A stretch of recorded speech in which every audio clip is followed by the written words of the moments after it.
Hello, everyone, and welcome to the Wednesday Night Live show. We're back. John is awake. I had woken up 2 hours before the show.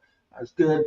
Tim, I set 3 alarms on my iPhone. I set the Amazon, whatever that thing is called. I don't want to say it because it'll just go crazy in the house. And the Google one. They're all around me. I had the Google Dot on one end and the Amazon. Well, Shelly and I were trying to play 4th and 5th alarm clock the other night, but the more you added, I don't think it had made any difference. Hey, John, not.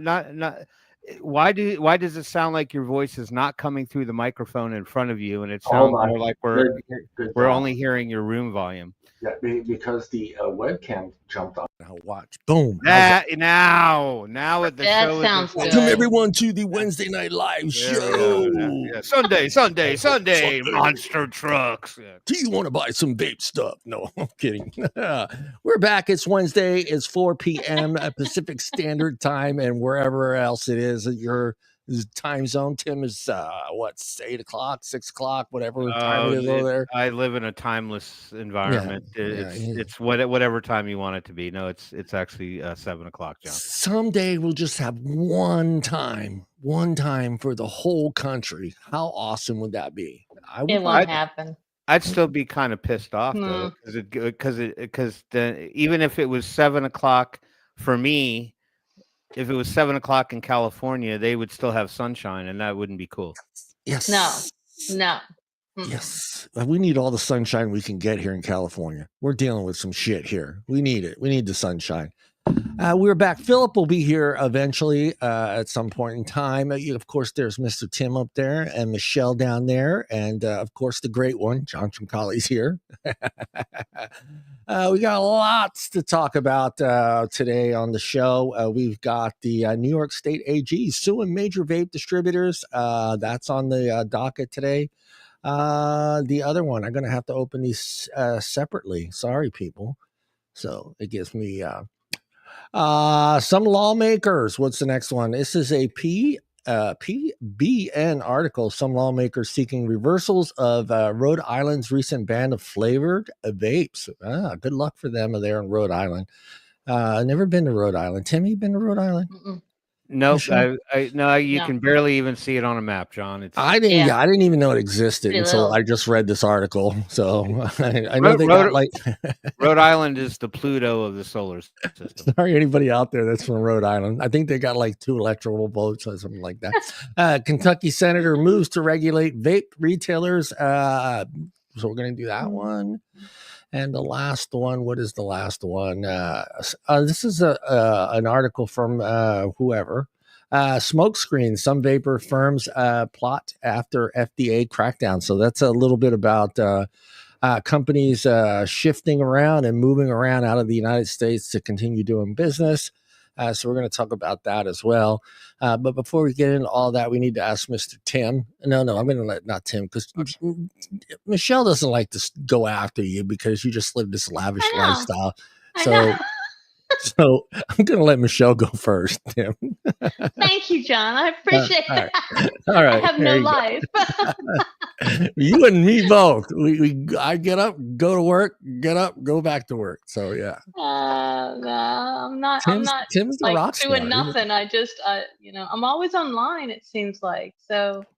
Yeah. You know, I'm fighting. I'm doing the thing. You know. Yeah. But no, it's been doing pretty good. I actually went to the beach a few times and took the dog and had a great time. It's beautiful. No college kids are here yet, and it's cool. Soon. It really is. It's coming, it's baby. like you have the whole beach to yourself. with, you know, thousands of people, but it's not like, you know, they're just jammed in one area. So yeah. I can great. see Michelle. She goes out to the beach, just lays out mine for like 2 more days. And it's like, I don't want to hear music. I don't want to hear people. I don't want to hear all this. I just want to focus on, you know, the seagulls and the sand and the water and, you know, just leave me alone. And it never happens like that. But it does right now because there's just not that many people. That's good. It was great. Yeah. It's going to happen though. I know that feeling. Never been to a spring break.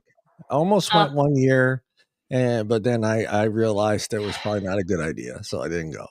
Well, you know, the sad thing is we've got all these big, you know, condo buildings just lined on the beach for miles and miles and miles, and it's really kind of a shame because every year somebody, at more than one, it's usually 3 or so, will die at spring break here. And between the drownings, or 1 year we had bad wind come up and they were doing the parasails and the line broke and threw the girls, 2 of them, into the side of the building, and they just were really messed up.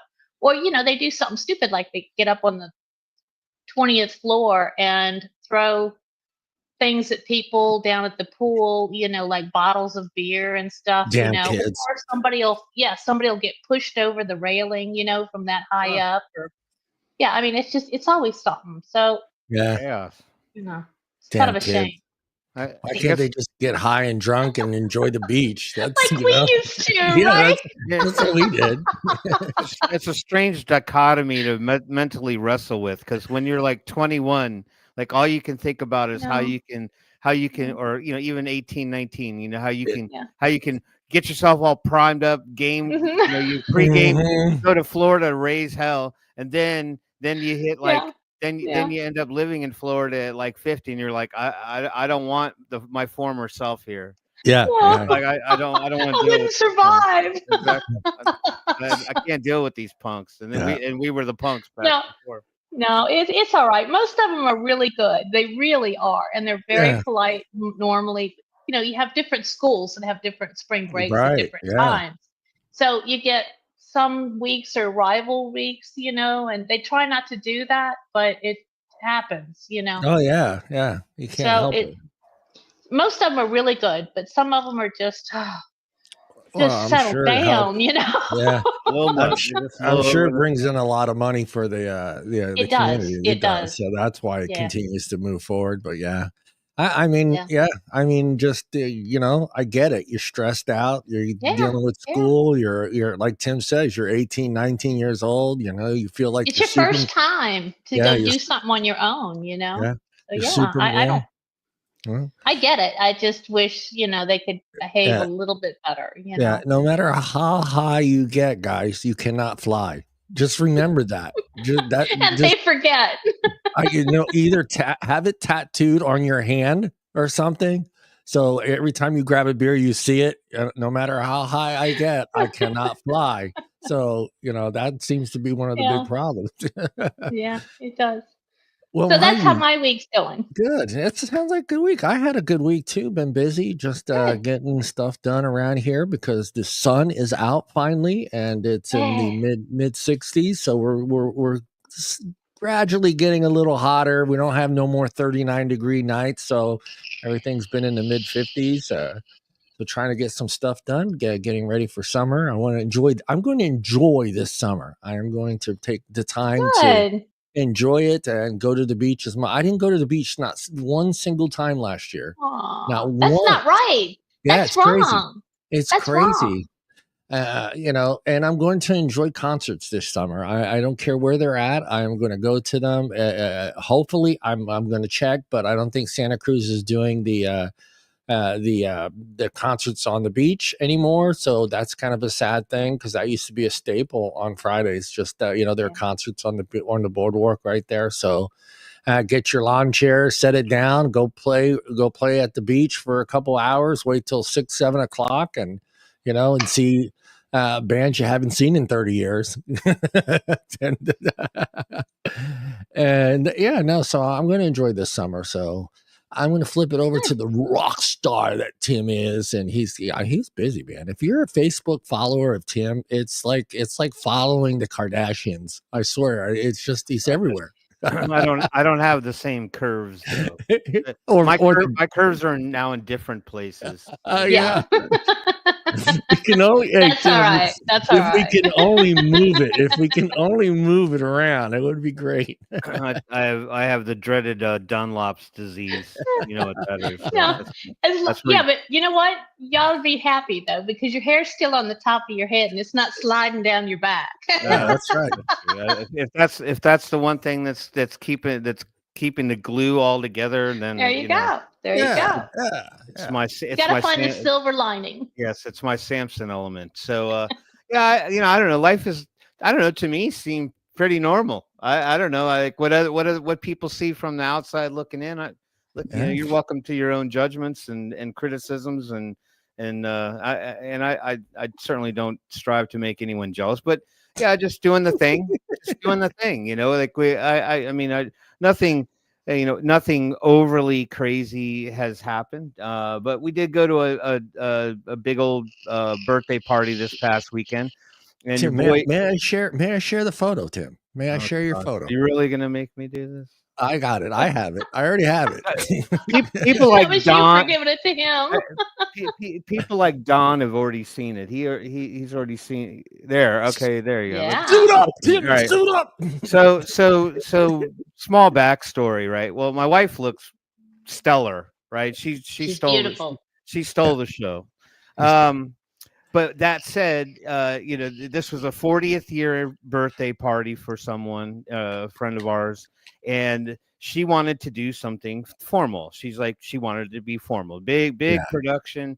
And then, a lot of us were kind of left scratching our heads a little bit because we're like, well, where are you going? Like, are we going to like Ruth Chris? Are we going to Morton's? What kind of a place are we going?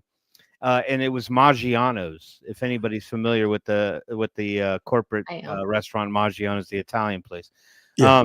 And so we were like, Maggiano's. So it was like, I'd be wearing my hockey jersey and jeans, to go have family style Italian food. But I was unaware that they had a series of like party rooms, like private rooms upstairs for small parties, and so they had it all decked out. It was all decorated. We had a private open bar, but the underlying element was that she wanted it to be formal. Well, your boy Tim is just not.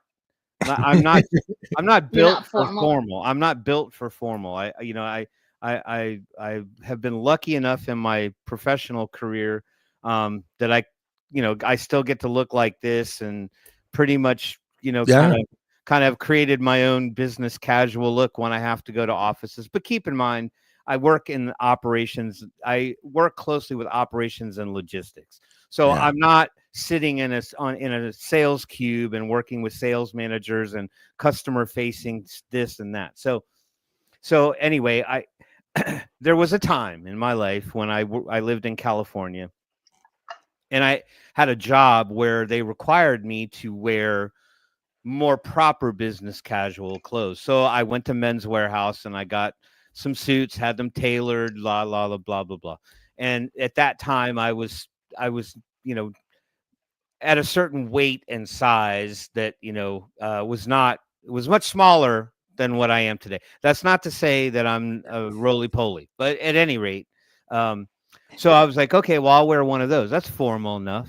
You know what I mean? It worked for business. It'll work for a party. So I haven't worn these suits in forever. So I go to put the pants on for one of the suits, and I felt like I was wearing the most cinched corset of all time. Like I literally was like even sucking my gut in. I could barely breathe. And I'm thinking to myself, I still have to tuck a shirt into this. It's not going to work. So I had to go back to the back of the rack, as they say. The back. I still have this old gray suit that I had to wear for a funeral that my dad made me go get. And it was, and I was, at that time, I was a lot heavier. And so I put that thing on and it was practically like falling off of me. So thank God for belts. Hell yeah. You know, and all that. So that was the choice. That gray suit. I looked like I was headed to either court, a wedding, or a funeral, but it suited the bill. No pun intended. And we had a good time. It was close friends, but I was telling you guys backstage, I did see, because in our circle of friends we have some other long-haired hippie weirdos, and they had on really cool like dinner jackets that were like kind of like velvet with like inlay paisley patterns and stuff. And cool, more interesting kind of, you know, polyester like dark shirts with, you know, that kind of had a little bit of a sheen to them. And I'm like, you know what? I could have had a V8 here. And so here I am standing looking like an altar boy, and they look cool. So Elena and I are gonna hit the racks at the Hallelujah. Try to find something a little bit cooler, something a little bit more apropos. So that's it. That was it. You look good. You look good. You guys both look good, man. That's all. And the food was fantastic. And did this restaurant ask you, do you feel like family? No, I'm kidding. No, they said it's in there. It's in there. Talking about their sauce. No, there was lasagna, fettuccine alfredo, like some kind of a fish, and chicken parmesan. Of course, you gotta have chicken parmesan. I mean, come on. Yep. No eggplant parmesan. No, it was wonderful thing. But other than that, just doing it's good. Hey, it's like I said, it's good sometimes just to get dressed up. You know, to remember that you are, you know, you know, I don't know the right word to use without, you know, making it sound bad, but you know, brings you back down to reality real quick. Yeah, you gotta suit up. I wanted to something Michelle said earlier when she was talking about you know, her week, and it kind of hit me when she said that we're always online, and I started to think about like how tough this would be, what we're doing, if we didn't have online, you know. It would, and it would works both ways though, because they wouldn't have the power that they have by using the internet, and we wouldn't have the power to be able to, you know, to fight them back. But that just kind of hit me like, wow, you know, can you imagine if this was 1986 and we're going through this battle with vaping, and how we would have to had to have handled it back then? There would have been nothing, you know, just, you know, been word of mouth. We would never get on the news. Yeah, it's amazing. I just kind of hit me like a ton of bricks right there. How was your weekend? I did. Mine's good. I typed it. Did I say? Yeah. You didn't really tell us anything. Oh, I worked and I took care of stuff. I got, you know, okay. All right. Michelle is doing the Trump, Elon Musk thing. I must list 5 things I did this week. Let's see. I didn't do that to you. I did not do that to you. I'm going to do that. I'm going to do that as my next post on Twitter. Give me 5 things you've done this week for vaping. There you go. I mean, I think, hey, why not, right?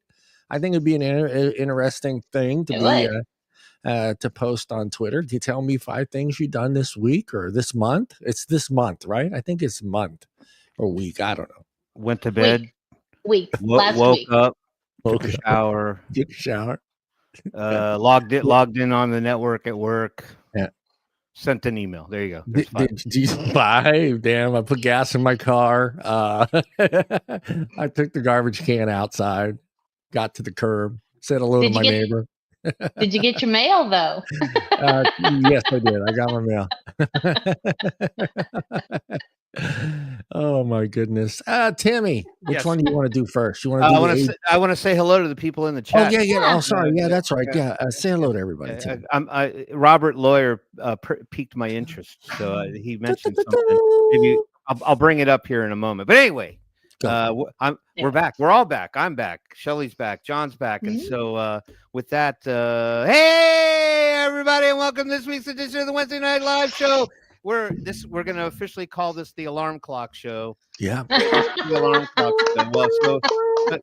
Well, so welcome to the snooze button, everyone. And let's see who we've got. Let's see who we've got in the chat. We got Robert Lawyer Robert Lawyer, he did Hey, bring up Robert. he brought up an interesting that's not LAWYER. So don't worry, everybody. He's not going to appear on a billboard driving down 95. What? Have you been in an accident? You may be entitled to compensation, No. but we are entitled to the thing he mentioned, and I thought I would bring that up, and maybe you guys know what he's talking about. Well, we got Robert Lawyer in the chat. Good to see you, Robert. Always welcome back to the show. We got the wonderful and the most beautiful Mallory Do It Your Goddamn Self Gates in the house. How you doing, Mallory? Always wonderful to see you. We got Don Shirako Ayako in the house, and I did see that belt, Don. I said something to you in the chat. That's that groove belt, bro. Isn't that like zip tie belt? I see it where like it kind of like clicks in. That's perfect because it does suck when you like you start outgrowing the holes and stuff like that. So and you can't look down and see it.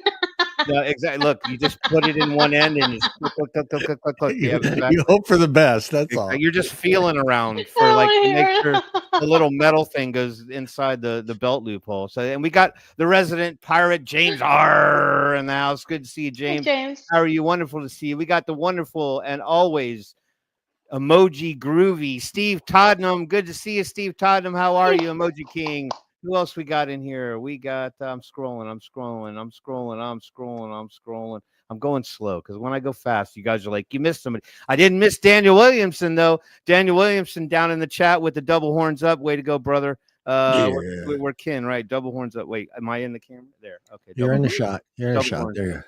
Right on. Welcome to the show, Daniel. Always good to see you. And we got Hunky Vape. A hunk of burning vape. Yeah. A hunk of burning vape. Exactly. So, good to see you, Hunky Vape. Welcome back to the show. Always good to see you. And I think that's it. We got 30 looking in. We got 30 tonight. Did you say Did you say Mr. Don? Did you say Don's name? I said Don Shirako. Okay. He knows. Yeah. Just making sure. I don't miss the Shirako. I never miss the Shirako. You don't want to miss the Shirako because he's got people. He's got people. Exactly. Show up at our doors. Talk to your people. We'll do lunch, and Tommy Gunn gets involved, and then the rest of it. Leave the cannolis. No. Leave the gun. Take the cannolis. I could have been a contender. Could have been. Why, Michael? Why? You go against the family, Tim. Don't go against the family. Let me introduce you to my little friend. Right there. There's my he is. What perfect timing. That's quite appropriate. Yeah, there's my little friend. I got two of them. They're laying here. Two of those mangy mutts. Exactly. Yeah. All right. You're not mangy. Let me click on number 1. All the dogs, all the little dogs scare me, man. That's all I'm saying. They scare me. Right. Your ankles are the only thing in danger at my house. I know, man. They're hurt. Timmy's got Tim. So are we moving on to these articles now? Sure, why not? What else are we going to talk about? Well, we got quite a few. You provided me with a slathering of yeah, you know what? Hunky, I need to do that, Hunky. I wear reading glasses now at 56, and the strength level seems to incrementally go up. So I'm kind of getting to that point where I'd rather wear contacts or something. I'm tired of having these damn things on my face all damn day long. All right. Let me presente. I'm going to presente. El presidente. No, not presidente. Presente. It means present. There's a difference. Difference. Because for some reason, French. for some reason, StreamYard has decided that we're going to use the word that nobody uses in school anymore. Remember when the teacher would do the roll call and she'd call your name, and there was a time when people still used the word present. It'd be like John Truncali. Present. No, nobody says that anymore. Here, it went to here at some point. Yeah. So I don't know why StreamYard taking a step back, but they do mean. All right. So we're going to talk about the New York AG suing major vape distributors from the wonderful Jim McDonald. Always very informative, very thorough in his. Does anybody else see the article on the screen? It's sharing. Can you see it? It's right down. I don't see it. Oh, sorry. See it. Hold on, John. I don't see. There it is. John had just has too many buttons in front of it. It was showing for me. I don't know about everybody else, but I have control. Exactly. So from Jim McDonald, title of the article is New York State AG sues major vape distributors. President Trump promised before the 2024 election that he would, if elected, save flavored vaping. And while that may eventually happen at the federal level anyway, vape consumers and businesses are certainly facing more challenges at the state level than ever before. In some states, vape retailers and distributors face lawsuits and other legal threats from their state attorneys, and many Democratic legislators remain obsessed with banning flavored vapes, the preferred solution to the youth vaping promoted by Democratic Party allies in tobacco control and public health. In Republican-led states, lawmakers beholden to rich tobacco companies have adopted the strategy of hey, it went blank. Yeah, I don't know. There's some people complaining that it's not showing up on YouTube, which is weird. Okay, hold on. Let me check YouTube. Yeah, you're right. It's not showing up on. Okay, let me hit play. I know what's going on. Hold on, Timmy. I know what's going on. Tim. Go ahead. Is it showing up now? I don't. I have to get live. I'm trying to get to the live part of the show. Dun dun dun dun. It's yo mama. Yo. All right, hold on 1 second. Okay. All right, let's go. Let's have the cameras go back to normal. All right, we're back to normal. Dun dun dun dun. Dum dum dum dum. What's going on? Yeah, dude, it's not. It's on YouTube. It's not working. In StreamYard, it's showing. Yeah, in StreamYard, it's showing. Hold on, I will tell you if it is showing up on Instagram. It is not showing up on Instagram, and it is not showing up on Twitter. Why not? We don't know. We're just going to go ahead and read the article. The links, I will put the links to the article. Tim will read it off. Hold on 1 second. Okay. Bear with me, please. We are having technical difficulties. All right, hold on. I'm going to try there. Hold on. There's another thing. All right, so let me remove this from the stage. How do you kick somebody out? I'll do it right here. There you go, Bob. I got it. Okay. All right, so I want to share screen. While we're doing that, do this and share. What about now? It is not there. It is not there, Timmy. All right, so I'm gonna not waste the screen space. I'm gonna remove this from the school. We just have to look at our pretty faces. I will read for the room. Yeah. Hold on. Let me try something here, Timmy. Let me get rid. How do you get rid of that thing? How do you get rid of your thing? Remove. No. All right, you remove it, Timmy. Bye-bye. All right, now hold on a second. Share my effing screen. Yeah, you try. All right, boom. Let's see if it works for you. Okay, I see it on StreamYard. And I see it on I don't see it on hold on. And I see it now on everything. So you'll just have to read it from there, Timmy. That's fine. You read it and I'll scroll. Yeah, how's that? So, no problem. So that was me. All right. So I will read. You can just scroll a little bit, John, make it look official. All right. So we'll back up a little bit since we're now going to go back to our regularly scheduled programming. So John, just follow the bouncing ball here. I'll pretend like we're back in like 3rd grade and we're watching one of those infamous slideshows. And if I need you to move on, I'll go ding, and then you scroll a little bit. All right. All right. So I'll just start all over, and then that way we'll have a fresh, clean start because everyone was distracted by lack of audio visual presentation. And I promise you, we have not been drinking. Exactly. But apparently StreamYard has. So yeah, StreamYard has. Yeah. President Trump promised before the 2024 election that he would, if elected, save flavored vaping.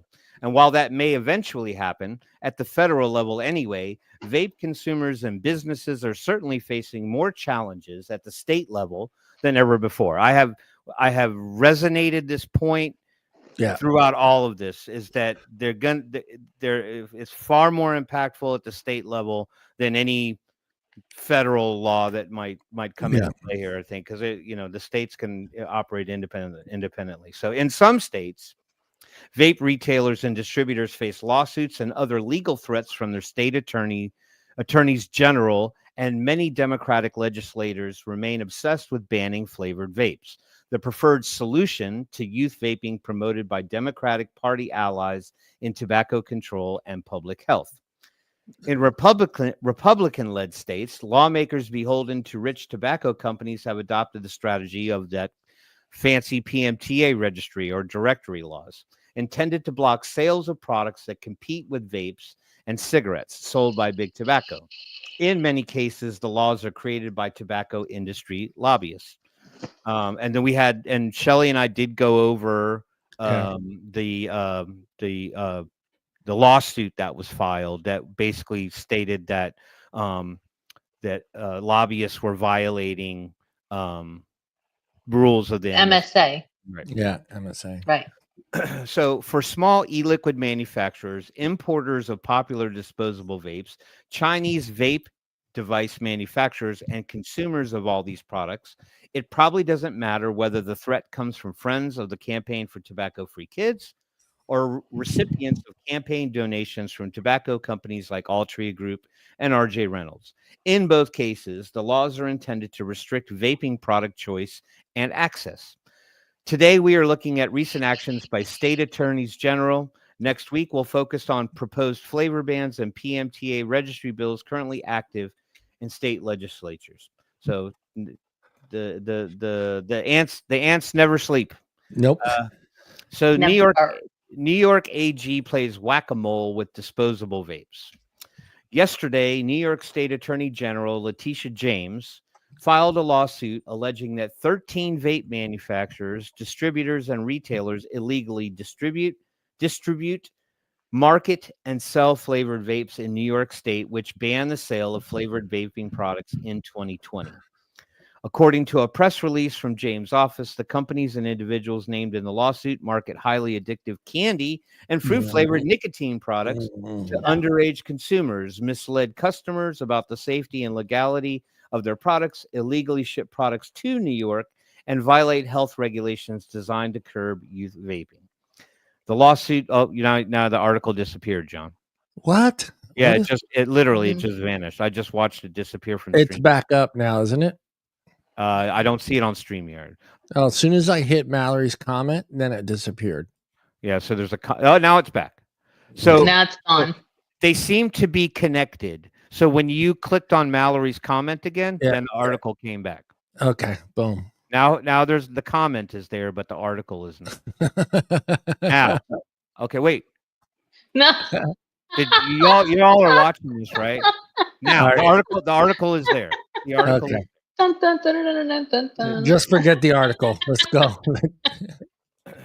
We'll leave big screen. Tim will read it. Exactly. So I feel like it was. I feel like I was dealing with a blinker. Now it's there. The lawsuit, that's all, folks. The lawsuit filed in the U.S. District Court for the Southern District of New York seeks hundreds of millions of dollars in fines and damages.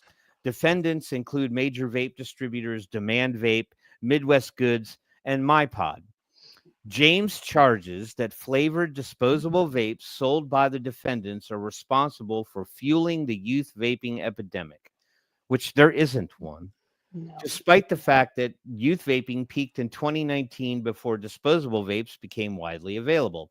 According to the 2024 National Youth Tobacco Survey, middle and high school vaping has fallen by more than 70% since 2019. It's just not fun. It's just not cool anymore. Yeah. The vaping industry is taking a page out of Big Tobacco's playbook. They're making nicotine seem cool, getting kids hooked, and creating a massive public health crisis in the process, said James. Show us the proof, Letitia. Show us the proof. Yeah, if you're she's under a fire. She's under fire. I think this is her way of trying to get some public opinion back on her side because she's dealing with a lot of shit right now.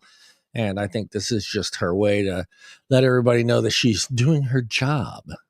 Okay, whatever. But I mean, the thing is that if you think it's about the constituents who feel the same as you, Letitia, okay, but there's a shitload of people in New York that are vapors, and that's Right. she's not winning over any votes there. Right. Yeah. Nope.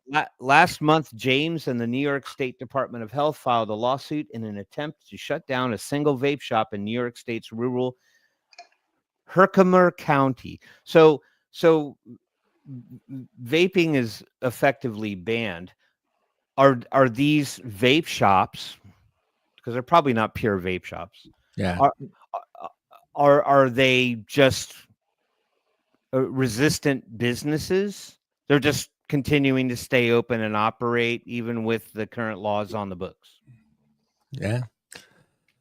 Yes, no, yes, I guess. No. State attorneys keep the youth vaping epidemic in the news. This week's New York lawsuit is the latest salvo in a coordinated effort by mostly Democratic AGs to keep youth vaping in the news, which improves the chances of passing more laws restricting vapes. They also intend to generate income and headlines by imposing fines or reaching settlements with vape industry scofflaws. I've never heard that word before. SCOFFLAWS. Scofflaws. Thanks, Jim. Thanks, Jim, for that curveball. Somebody in chat, let me know what SCOFFLAWS means. Scofflaws. Yeah. Of course, there Use aren't that word in Scrabble next week. Yeah, exactly. Yeah, because I always get 2 F's, John. I never know what to do. Now you do. Of course, those aren't their stated purposes. In January, AGs in California, Connecticut, Hawaii, Illinois, Minnesota, New Jersey, New York, Ohio, the lone Republican AG in the group, Vermont, and Washington, D.C. announced the creation of a coordinated multi-state enforcement initiative to address the unlawful sales of flavored e-cigarettes, vape pens, and accessories. Here, I guess we'll go over the list of these particular people, and you may recognize some names, you may not. Since January 15th, officials in most of those states have engaged in enforcement actions of some sort. California AG Rob Bonta filed lawsuits against businesses associated with disposable vape brand Flume, F-L-U-M. Connecticut AG William Tong served civil investigative demands to a handful of retailers and distributors of disposable vapes. Hawaii's AG office sent a bizarre warning to retailers that reads like a Zen promotion. Illinois AG Kwame Rao took legal action against sellers of the Posh disposable brand and distributor Midwest Goods. Minnesota Attorney General Keith Ellison filed a lawsuit against various entities connected to Highlight Vapes, the infamous disposable vape that looks like a highlighter pen and may or may not actually exist. I don't. Well, that's the whole thing. Is that nobody sees them. People have said, like, oh, the reason why a noun coined during the Prohibition era, thank you, Mallory, which originally denoted a person who drinks illegally or otherwise ignored anti-drinking laws. It is a compound of the words scoff and law. Damn, Mallory. Okay, so yep, that's a good one for the roller deck. So if I see somebody just going against the grain, you damn scofflaw. You scofflaw. You damn scofflaws. You're like they're gonna be like, are you from 1920? Those damn kids. All right. New Jersey sent 11,000 warning letters to state retailers, reminding them that selling flavored vapor products is unlawful and directing them to cease any such sales immediately. Of course, they ignore the fact that there's probably tens of thousands of people who are selling disposable vapes out of the trunk of a car. Yeah, right. The kid that they are so desperately trying to protect is just going around the corner and ducking into a little, alley for a moment and getting his vapes anyway. So you got mango, man. You got mango. I got pistachio, Yuck. bro. I got Yuck. pistachio. I'm out. I'm sorry. I don't. Mango's hot. Mango's hot this week, man. Of course, squeezing vape businesses for headlines and profit isn't exclusive to Democratic politicians. And yes, AGs are certainly politicians. Nearly every state, including those with Republican AGs, sued and accepted a settlement with Juul Labs.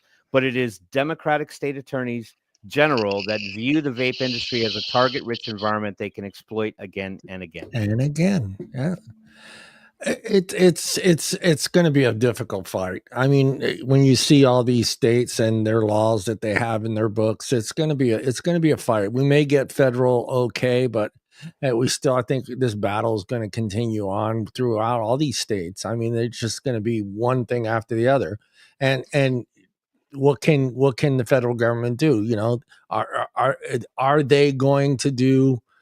Are they going to say, well, if you don't agree with this regulations and if you don't bring vaping back and flavors back, we're going to take this away from you? I don't know. Do you feel like that's a thing? Are we that important that the federal government would say either you abide by this regulations on the federal level and bring vaping back and flavors back, or we take this funding away from roads or schools? I don't see that. Do you, Michelle? No. Not, especially not now when he's so focused on money and issues and where the money is going and the amount of money that's being spent. I don't think that'll ever happen. Not in this president anyway. But yeah, I find that it's, for me, it's just kind of makes me sad, because it's just like, is our fight ever going to be done? And it's just like, for some states, yeah, but for majority of the states that are already having flavor bans or already have the registry and set up in their states, I don't see them taking that away because it's bringing them money, So it's, I don't know, man. It's going to be a weird fight. I think as long as we have some actual evidence, and it's building every day, with hundreds of new studies that are being peer reviewed time and time and time again, that it's going to happen eventually where they have to, and they're going to realize that, look at these states that have the regulated laws and the open market and, healthy people and all this stuff. And all of a sudden they're getting all this money, and all our people are going across state lines to get to their taxes and paying their stuff. Why not keep it here? I think they'll eventually get rolled back. Now, when? I don't know. Well, I do think there's a time. Yeah, I do think too, like with the states that abide by the federal law, when it does go through, they're going to have smoking rate numbers that are going to be dwindling. And I think that's one thing that would be in our favor. You're going to have people that are switching over to vaping, and you're going to see people, less people going to the hospital and dealing with, illnesses from smoking. So maybe that helps out. But for me, it's just like, I think about this and I think, okay, let's say we get our way here on the federal level within the next year. Are people going to continue to fight these battles in these states? I hope so. And, I think it's just going to end up where it's going to be it'll be a court issue. I mean, it'll just have to go to court. And hopefully we have the people in these states that are willing to continue fighting to try to get their vaping and their flavors back. I think what would be nice too, if we can do it maybe in the next couple weeks or so, depending on his schedule, is try to have Greg Troutman back on the show and talk to us about the lawsuit that was filed, only because that seemed as though that was targeted at kind of fighting against and possibly defeating some of the PMTA registry bills, just due to the influence from the tobacco lobbyists that were involved in that one case. So it seemed as though there was a lot of excitement about that particular lawsuit, and so that could be something that helps at the state levels. Maybe get some bans reversed or things like that. Now, obviously, we'll be waiting to kind of hear where that whole thing goes. So maybe we kind of get, some help from both sides. Yeah. We can only hope, but that means keep fighting, guys, no matter what happens, because, if you live in these states that were mentioned, California, Maine, Rhode Island, Michigan, right? Who else? New York, New Jersey. You got to keep fighting. Yeah, you got to keep fighting, guys. Even because I don't, I personally myself, I know Gavin Newsom. I don't see him changing his ways. I think he will fight it till the end, and continue doing what he's doing. But like you're saying, Michelle, I mean, he's got to start realizing that he's not making he's not making any money off this product, and there's no taxing, and people are just going to other states that are going to be eventually switching over. He can do the crappy block shit what he's doing with the mail orders, which has been put on hold now because they feel that's not, and unfortunately that's been put on hold. But the vape companies that were selling into California are afraid to open it back up again. So it's just like, I want to order from that place, but they banned California, even though that it's been put on hold because they don't want it to come back and hit them, hit him in the face. So, Timmy, you want to do the Rhode Island? Rhode Island, yes. Yeah, I'm going to try this one more time and just go ahead, Timmy. I'm going to try a different angle. I'm going to go. Well, I don't want to do that because it blocks my view of your wonderful faces. Hold on one second. Present. Now it has all these. Now it has all these new. That's options. what I think. Yeah, I think it's this new screen capture thing that they've just added to it. Well, we're gonna have to read on this and figure out what the hell's going on because I think it's this new feature they just added. Right. Okay. Anyway, well, I'll try it one more time because the all right, let's see. All right. Okay, so it's showing up there. It's not showing up. It's not showing. Yeah, so it's something. Okay. Something. Timmy, do you have the new scene on there? Speaker room, group discussion, medium presentation, and then there you go. It's on there now, right? Yeah. Okay, yeah, I see how it works. I just read it, so I see how it works. All right. So every time we do a new one, I have to set up a new media presentation. So if I share, you have to do something on your side. Yeah. It's how silly. Yeah. I'm gonna have to read the new feature and see how it works because it's on the screen now. It's on there. Yeah, it is. I see it. So yeah. I'm gonna increase the size because we're an aging crowd here. So hold on. Let me see if this helps too. Moving you up to the top there. All right. Wonderful. So this article is called "Some Lawmakers, not all of them, but some of them, seek reversal of Rhode Island's recent ban of flavored vapes." All right, PBN, you can stop with the little drop-down banner thing. You can go away. Go away. How do I make you go away? Anyway, so as long as you can see what's going on.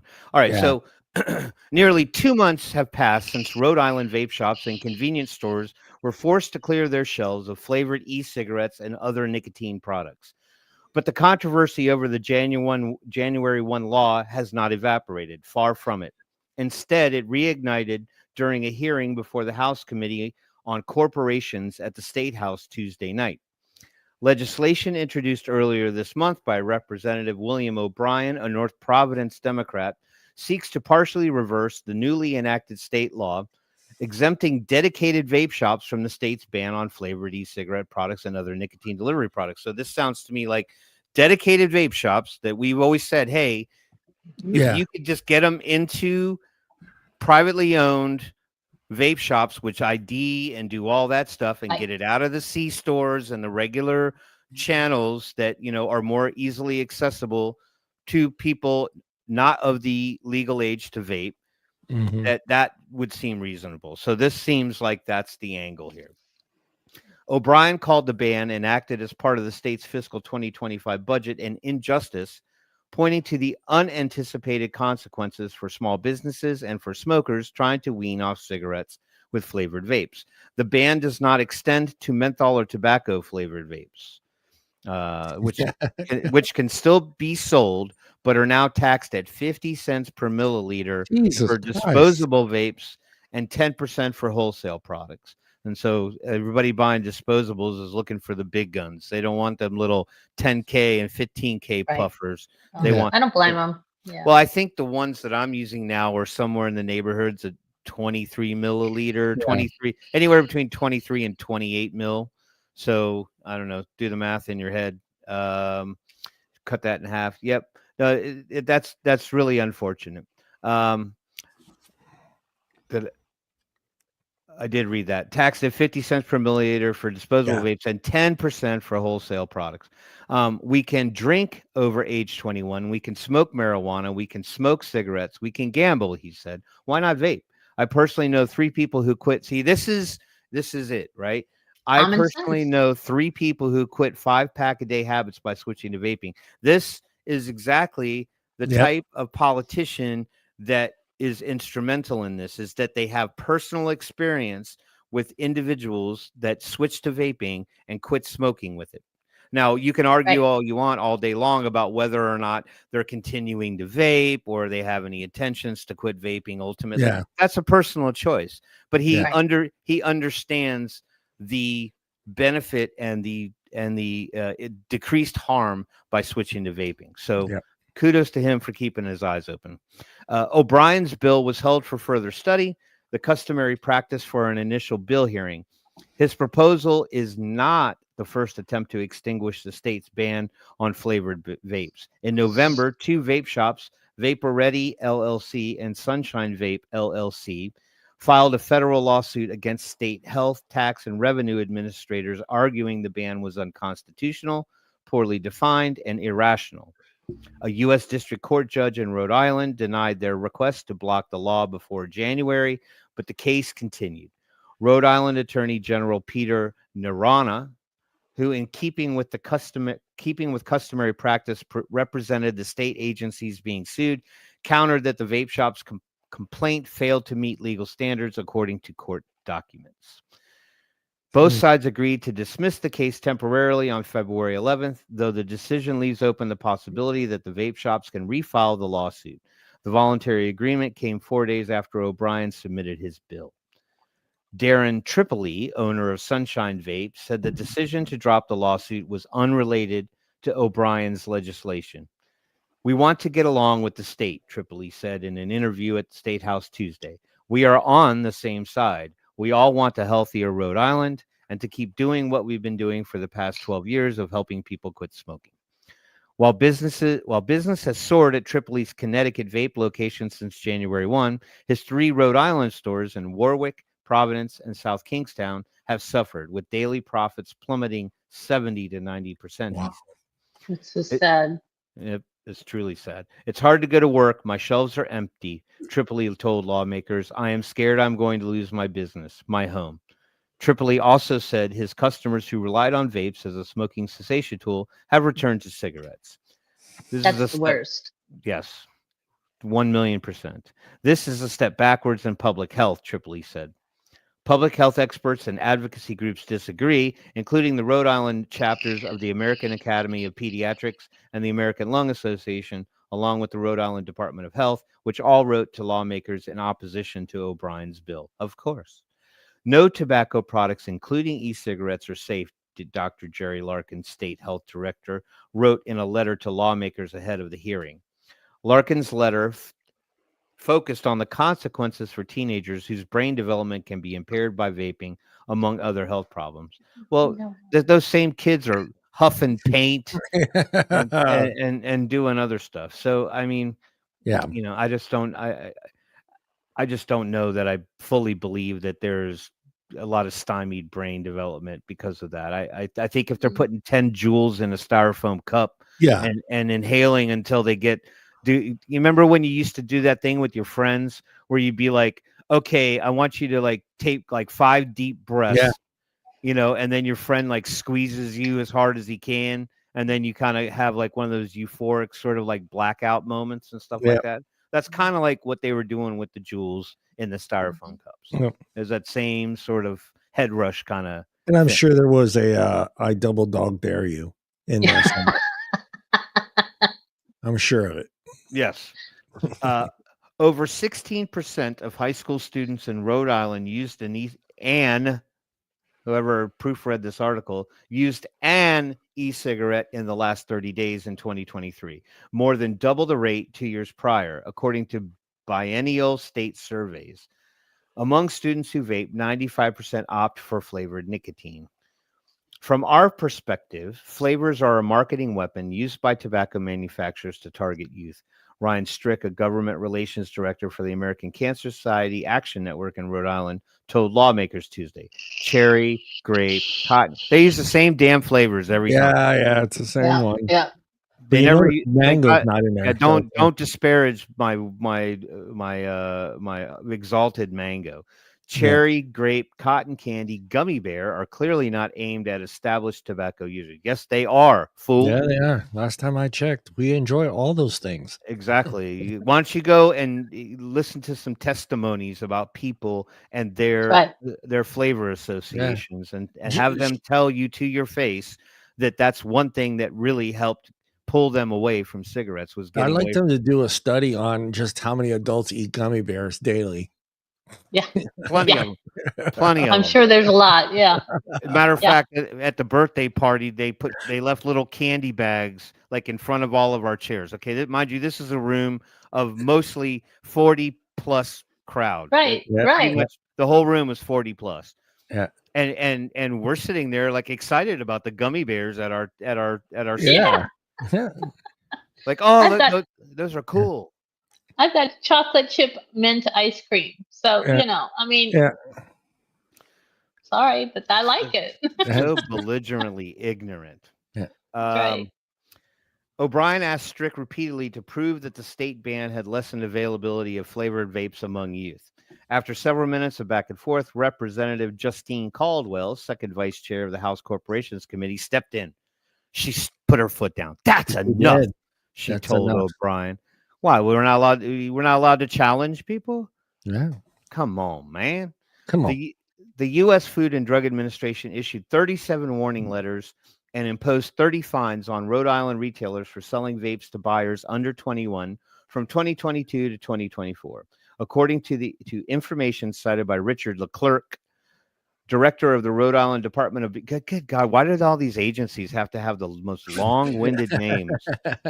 I mean, it's almost painful to try to say the whole thing without having to take a breath halfway in between. Yeah.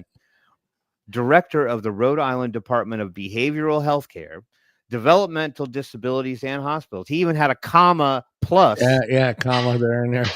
Exactly. Leclerc also noted in a February 25th letter to lawmakers that 11.3% of licensed tobacco retailers inspected in a 2025 state survey sold to underage consumers based on stings, like setups. Yeah, I don't know. Yeah, that's what I'd like to know.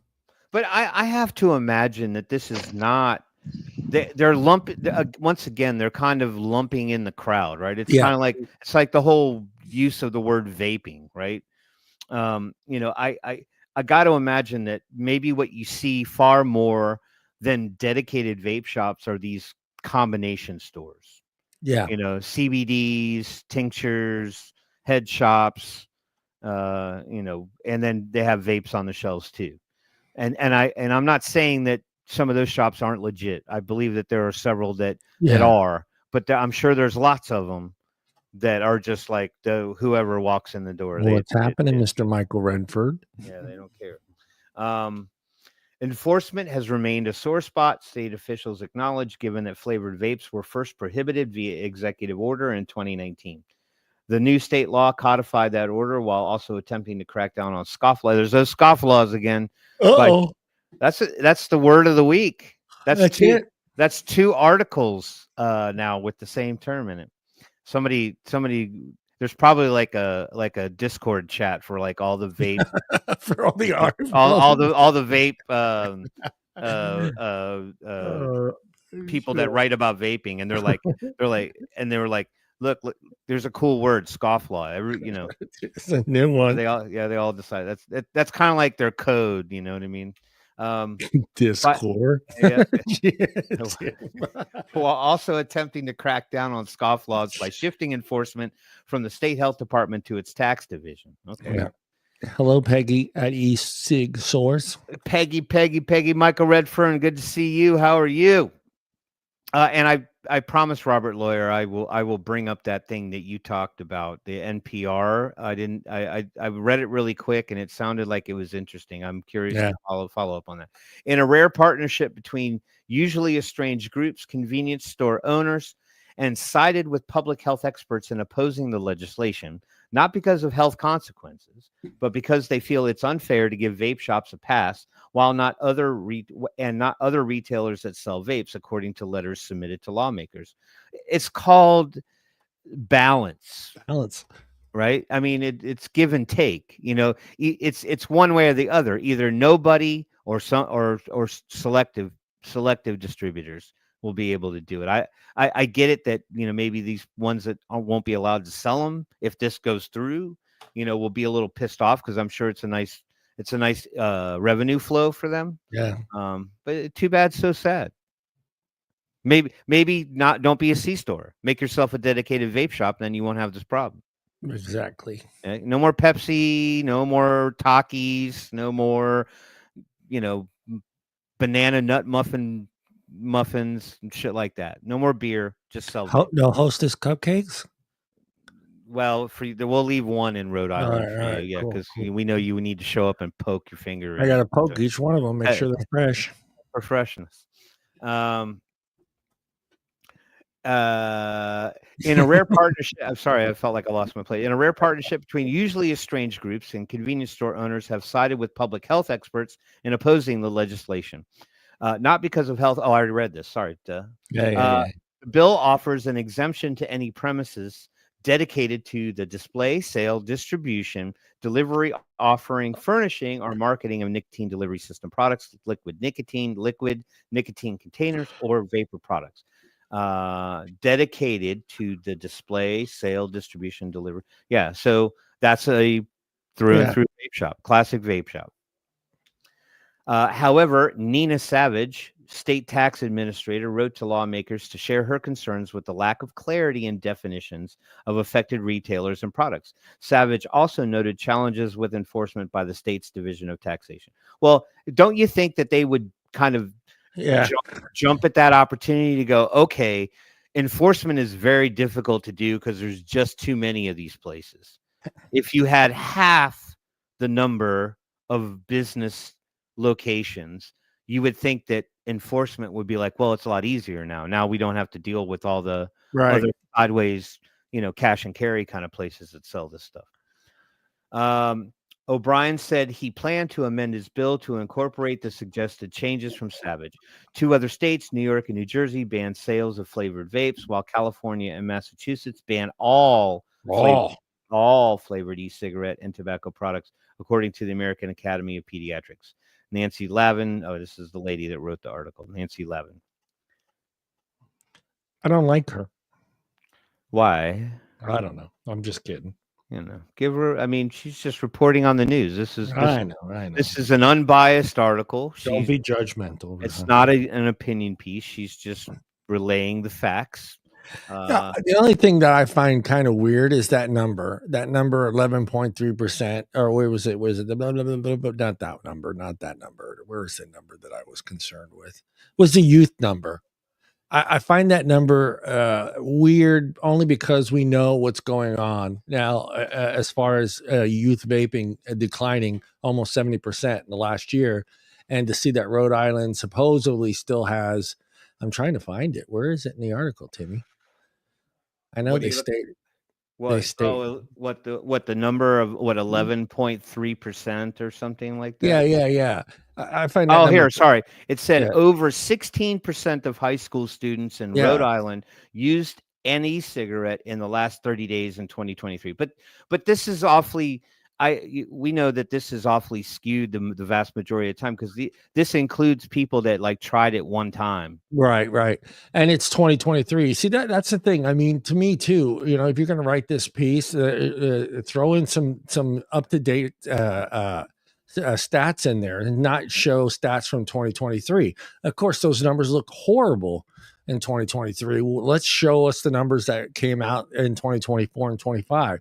So for me, that's what I can't stand is, great, she write a great piece, but do a little digging, do a little research, pay attention, and write the article current. Don't show stats from 2 years ago. That's what I can't stand. And I know that's what their reasoning for that is, they don't want vaping. So for me, it's just like, stop this nonsense of showing these older numbers. Have you read even in one article, either you, Tim, or Michelle, that even stated some of the new numbers? No, not really. Not the 2024 and of course we're not going to get the 2025 numbers for a while. Right. But the 2024 numbers, I mean, we see that spoken on quite often about how it's continued to drop through since 2019. I mean, it's rapidly falling off. I mean, I think it's like a lot of things where, it becomes unpopular and it becomes sort of siloed to the point where you'll never be able to completely get rid of it. I mean, any more different than kids drinking, trying cigarettes, doing things they shouldn't be doing. I mean, that's part of youth. I mean, you do shit you're not supposed to. But anyway, this was interesting to me. My question for Robert would be where can we find that?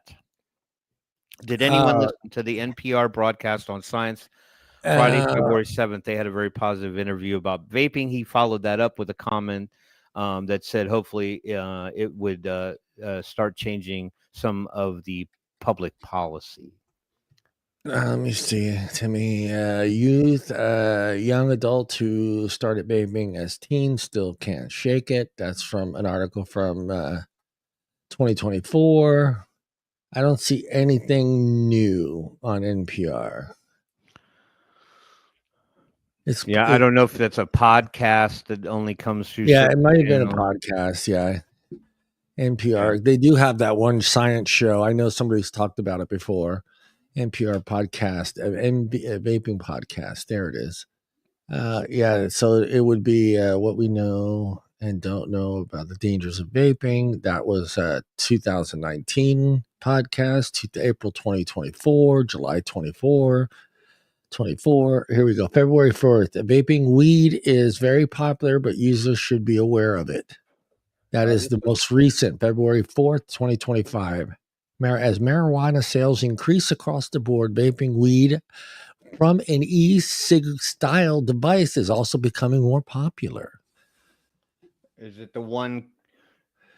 That's the newest NPR podcast. Maybe Robert can offer some more insight. Maybe give us a link to that. Because this is the that's the newest one I see, February 4th, 2025, and that is no transcript for that. Most of them have transcripts. Oh, actually, here you go, Tim. Maybe it is the same article. Hold on, I'm going to copy it, and I'm going to go to private chatter, and I'm going to go here, and I'm going to paste it right there, and then Tim's going to see it.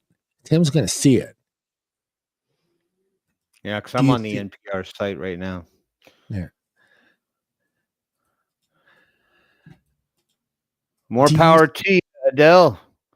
Yeah, Adele, it's my second mama right there. I know you love to vape weed. You don't need to tell the whole world, Adele.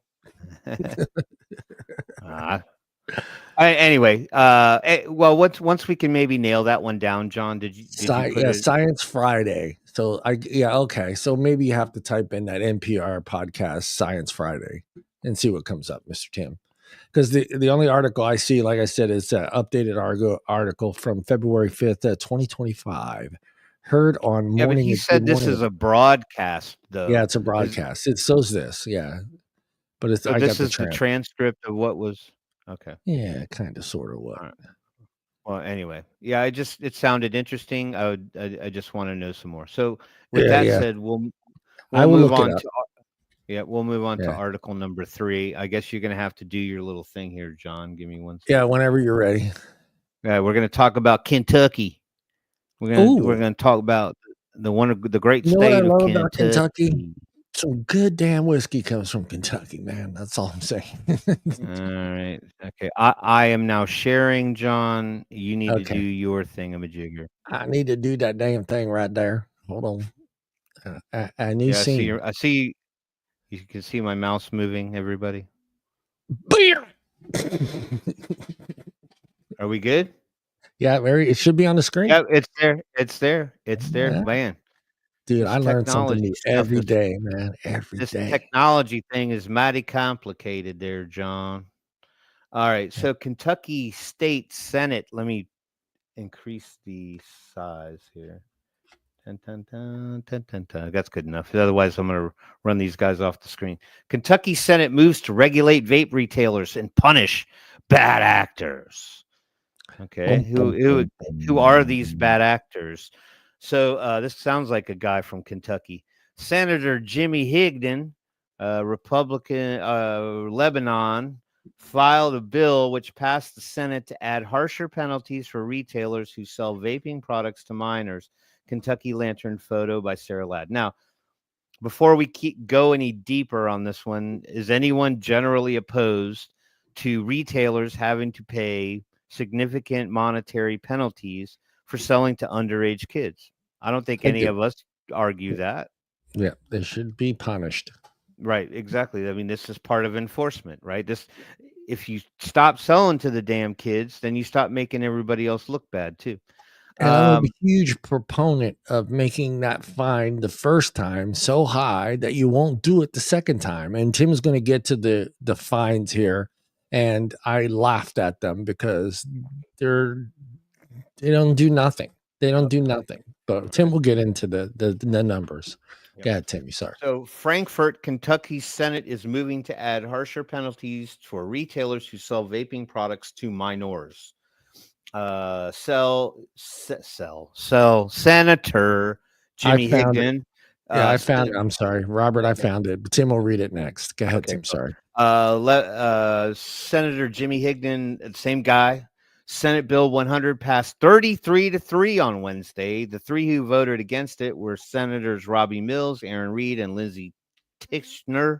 Tishner are all Republican. The legislation would license all retailers who sell tobacco and vape products, giving the Kentucky Department of Alcoholic Beverage Control inspection and enforcement powers over them, similar to those it exercises over alcohol retailers. Fine, so be it. This bill has teeth, Higdon said on the Senate floor. It's not aimed at responsible retailers who follow rules, he said, and is aimed at protecting our youth. Okay, I'm going to agree that, yes, that this is exactly the kind of thing that's better served to protect the youth. The bill would also fine retailers who sell to minors and revoke their licenses on their fourth violation. Clerks who sell to minors would be fined $100 per violation. So the first go around, it's not enough. It's not enough. I'm sorry. It's not enough. Not even a sting. Shop owners would receive. So this is the clerks.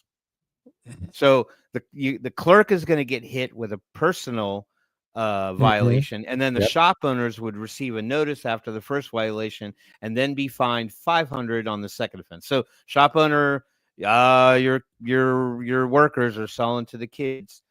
Second time you're going to get $500 on the fined $500 on the second offense, and then and then $1,000. Upon a fourth violation, retailers would lose their license and not be able to renew it for 2 years.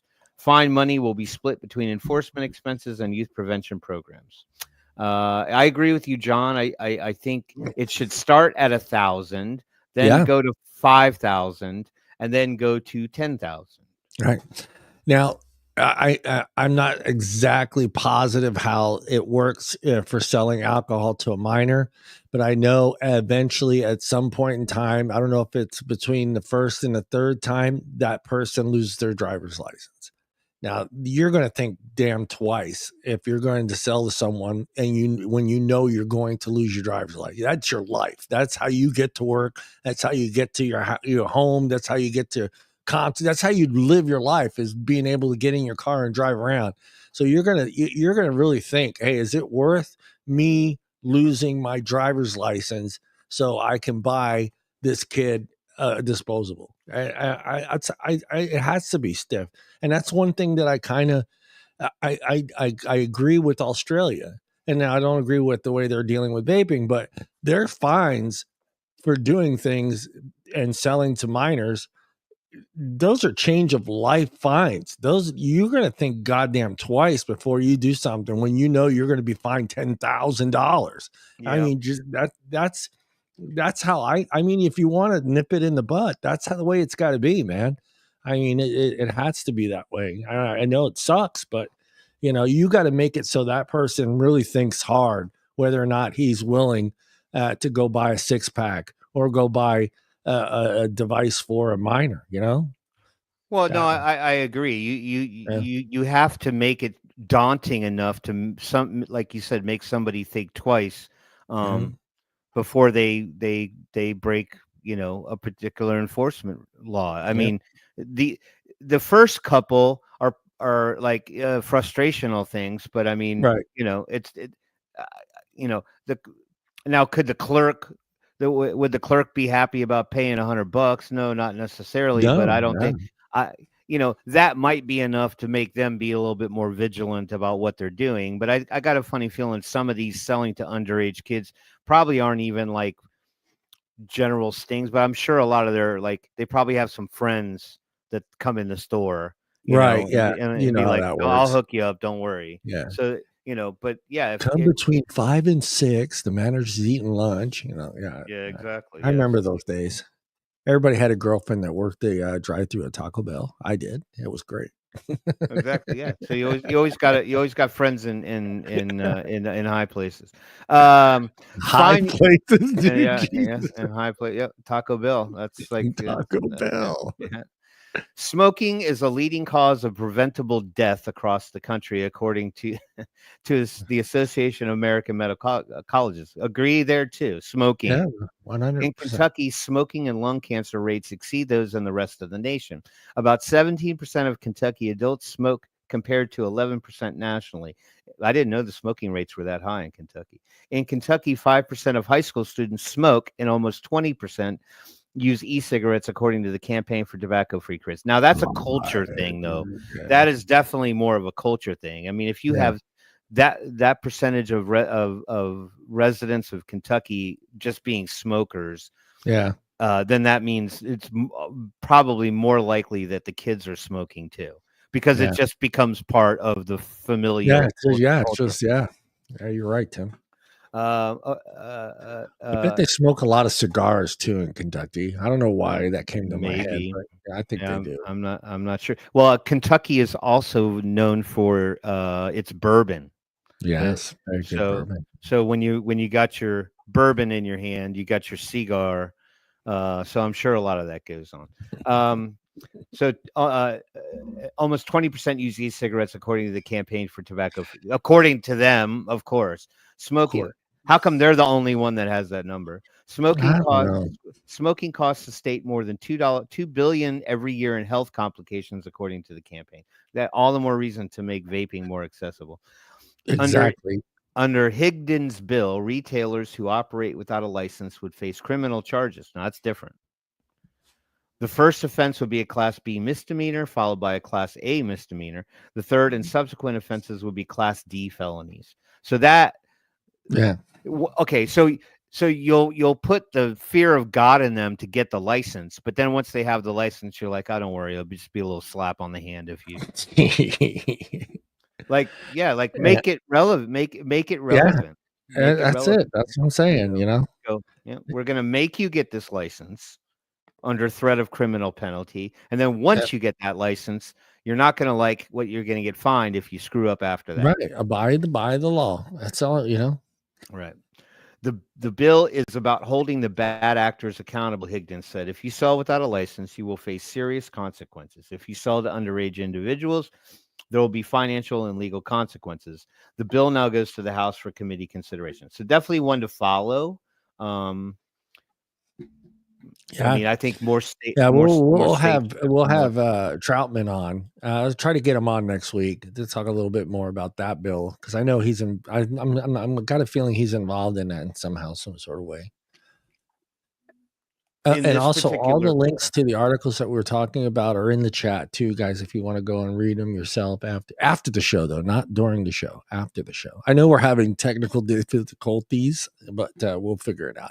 It's a new feature that I have to really read on how it works because it makes no sense to me. Did they explain why? The feature? Yeah, is it to prevent anybody from just throwing something up on the screen during the live? I have no idea, man. I stopped paying attention. I used to watch their show on Sunday night on YouTube, and they would discuss all the new features that they're adding to StreamYard and how to use them. But I stopped watching that show because I would write something in the chat and they would never say my name. So I said, screw you people, man. I'm kidding. Yeah, it's just too long-winded. But I will read and see how that works because it looks like it's kind of a stupid feature because once I put Tim's thing up there and then I go and hit what Robert says, the article disappears. So that makes absolutely no sense. So yeah. So we'll figure it out. But Tim, I think I found that I did. I just pulled it up. This has been okay. Let me get rid of this one because hold on. I gotta bring it up. Hold on. I already killed the other one. Hold on. Okay. All right. New scene. Media presentation, share screen. Right. Oh, do it again. I did. Hold on. Right there. Oh, wait. It should be good. Yeah. Can you all see? I see it, brother. Hold on. I'm waiting for it. I'm waiting to see it on my side. Oh, yeah. I'll tell you right now. It is on. It is on. It is on. I'm on Twitter.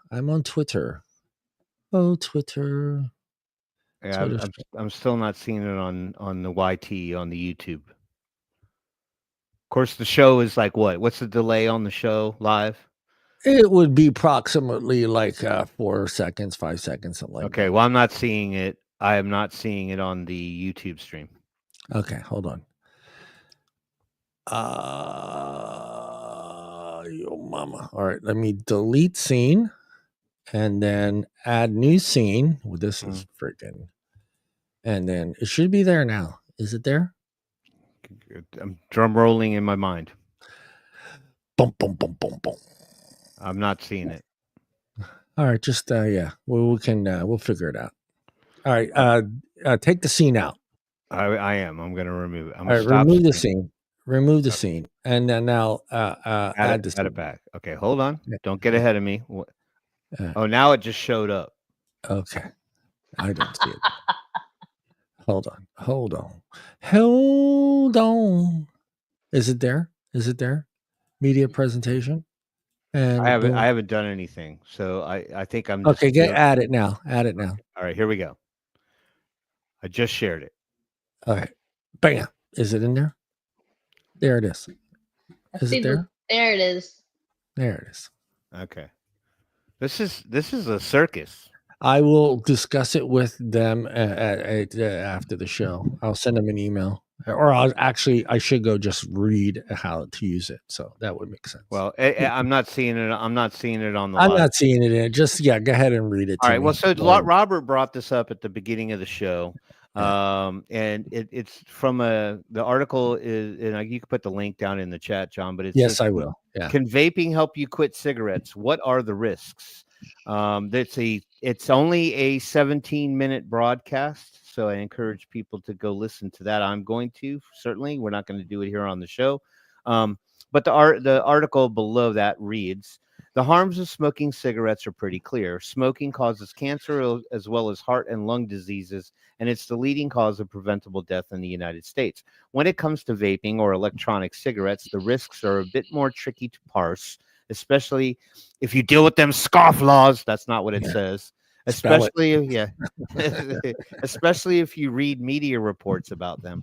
The outbreak of vaping use-associated lung injury, or EVALI, in 2019 and 2020 made things even more confusing. You're damn straight it did. Yes, it did. The founders of Juul, the company that mainstreamed vaping in the early aughts, AUGHTS, in the early aughts, said they wanted to help people kick their smoking habits, but can vapes really help people quit? And how bad are they for you, really? And if you're addicted to vaping, what's the best way to stop? To answer these questions and more, host Ira Flatow, F-A-F-L-A-T-O-W, Flatow, Mhm. talks with one of the top researchers in the field, Dr. Jamie Hartman Boyce, assistant professor of health policy and management at the University of Massachusetts Amherst.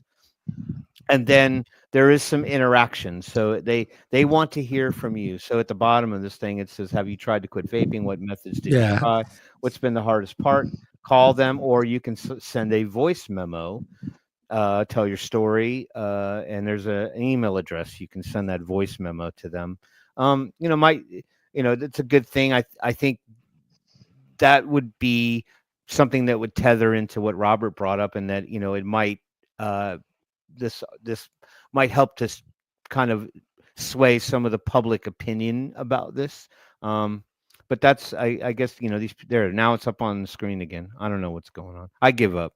Right now I feel like we should have I feel like we should have a disclaimer on the show that, like, a small percentage of people watching this show could experience a seizure. Yes. And we have not been drinking. We have not been drinking. Exactly. I don't know about Michelle, but me and Tim haven't had it. No, but maybe we should be. I have a shot right here, but I won't do it.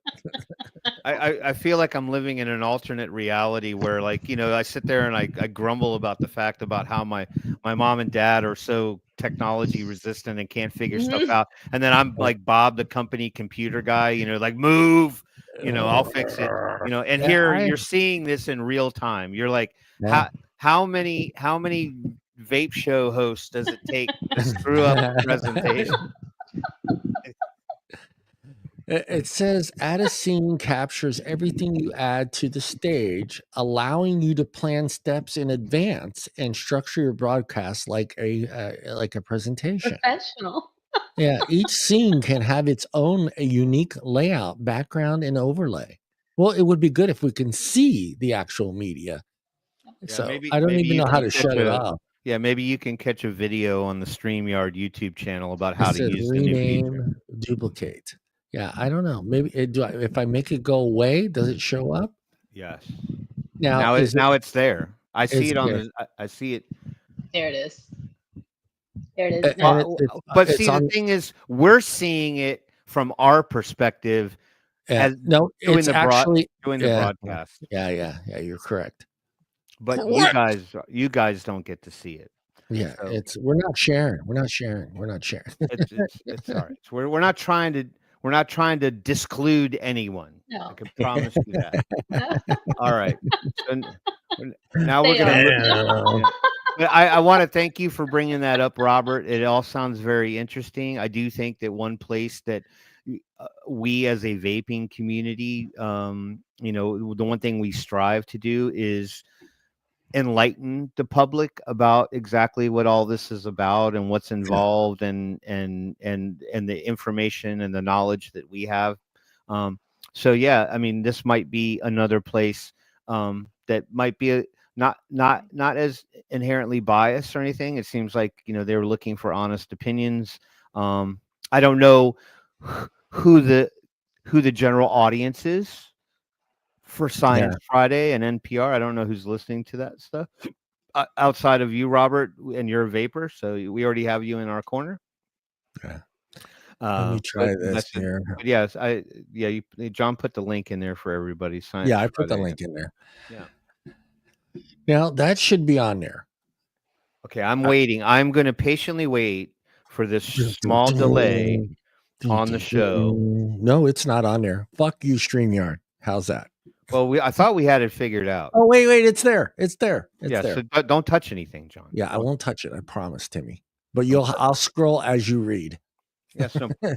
Okay, it's there. Okay, cool. All right, just don't move an inch. All right, I'm going to bring it up on my side over here now. I know nothing. That's Schultz, for your older folks out there that used to watch Hogan's Heroes. Yeah. He's famous. I know nothing. Nothing. All right. Okay. So this one is entitled "Smokescreen: Some Vape Firms Pivot After FDA Crackdown." The summary reads as such: Some vape firms in Some vape firms in the U.S., China have altered their business model, changing their structure after authorities crack down. The FDA struggles to contain sales of unauthorized vapes despite sales bans, and big tobacco firms claim illicit vapes impact their U.S. market share. Oh, boo-hoo, big tobacco. London, February 25th, Reuters. Some e-cigarette companies targeted by U.S. authorities have altered their business model or changed their corporate structure, including by transferring operations to offshore firms, according to a U.S. regulator and representatives of two companies. Such tactics have complicated U.S. efforts to stem the flow of vapes lacking authorization into the country, according to the U.S. Food and Drug Administration. Okay, well, you have your own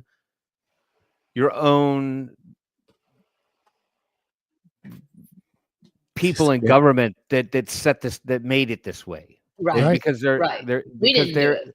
Exactly.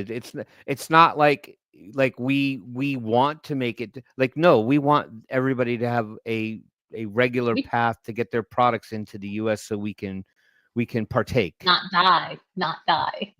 Exactly. Right. So you're gonna try to shut it down. You're gonna have a buttload of people that are gonna try to get it here anyway because they know people want it. Yep. The FDA is aware. Go ahead, Shelley. What'd you say? And they want the money from it, and it's easy money for them. They know that the market is there. Exactly. Sorry, I didn't mean to interrupt. No, it's quite all right. The FDA is aware of and closely monitoring instances in which companies attempt to change the labeling of illegally marketed products or the structure of their business to avoid detection. It said in a statement to Reuters. The regulator did not comment on specific brands or companies. Hold on, let me get rid of it. I just got a pop-up for a car. Buy it. It was way out of my price range, bro. It was a Range Rover. Got that. Chinese vape giant Heaven Gifts, remember them? Yeah. Transferred the ongoing. I used to get stuff from them all the time. Yep. Chinese vape giant Heaven Gifts transferred the ongoing U.S. operations of its brand Lost Mary, whose products are not authorized in the United States. Opinion. This is personal opinion only, and for entertainment purposes. I did not really dig the Lost Mary dispos. No, either. Just wanted to put that out there. Whose products are not authorized in the United States, to a British Virgin Islands firm, Wonder Ladies Limited. Cool name. Cool name. After the FDA banned several companies spanning China, the U.S., and South Korea from importing its flagship label Elf Bar in 2023, the company told Reuters, Lost Mary remains widely available in the United States. Matter of fact, I have a couple of them up there with the remains of them. Yeah. A Texas-based e-cigarette firm, Ludicrous Distro, a trading name for American vape company, stopped selling its own unlicensed vapes under the brand name Escobars and shifted instead to distributing a wider variety of unauthorized devices from third parties, its website shows. Heaven Gifts spokesperson Jacques Lee, wow, a French first name and an Asian last name. Jacques Lee said the Chinese company had exited the U.S. market by transferring its U.S. Lost Mary operations to Wonder Ladies after the FDA ban on Elf Bar, and that it was not sidestepping FDA regulations. Asked why it was selling unauthorized devices via its website, Ludicrous Distro declined to give the reason for its change of approach, but told Reuters it had consistently sought to comply with evolving FDA policies that had created confusion. There you go. Right. There's the word, confusion. Right. Right. The agency which regulates tobacco and alternative products has denied licenses to some 26 million new nicotine devices since October 2020, FDA data show, especially to fruit and candy flavored vapes, it says, appeal to teenagers.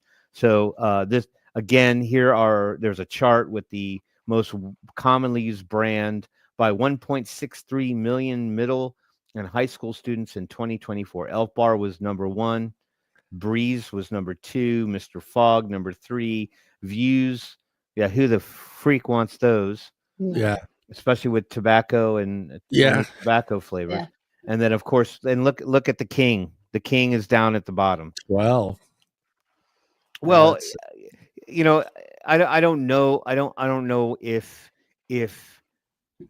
cost plays a factor in that. I mean, Juul is not cheap for the average kid, right? And Views is going to be right in that pocket too, because they're competing with Juul at the C-store level. So I could see why those might not be as popular, whereas the Dispos are far more attainable and more widely available online, and multitudes of storefront or C-store channels. So yeah, I think the ones that are going to be more popular are the ones that are cheaper and easier to get.